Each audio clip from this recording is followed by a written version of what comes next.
Namaste. The last 2 days, I am seeing all the reports in the media about the raging controversy on Tirupati Laddu.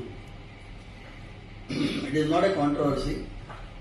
It is directly hurting the sentiments of crores of people like us. Mostly the people who believe in the prasadam, people who believe in the Sanatana Dharma worship of the deity.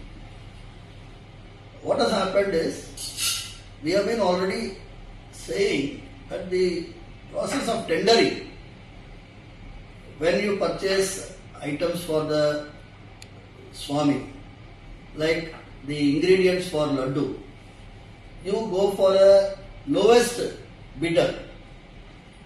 The moment you go for the lowest bidder, you are asking for trouble. In fact, the best cow ghee today cannot be less than 1000 rupees per kg. How can a person quote 320 rupees? If somebody is quoting 320 rupees, I am not going exact amount value, but if he is quoting 320 rupees, every packet of that might be containing adulterated ghee. So it's a big hurting issue. We have to inquire into it and find the culprits and take them to task.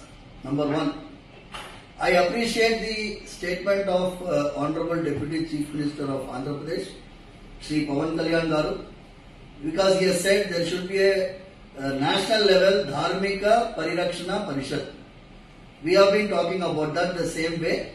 We want a central Dharmika Parishad which will be run by all the religious heads of this Matadipatis, Pitadipatis, retired judges. If they have a central Dharmika Parishad, the temples can be run under it. That is what is the best solution. Staying away from the temple system by government control. Sarve Jana Sukhino Bhavantu.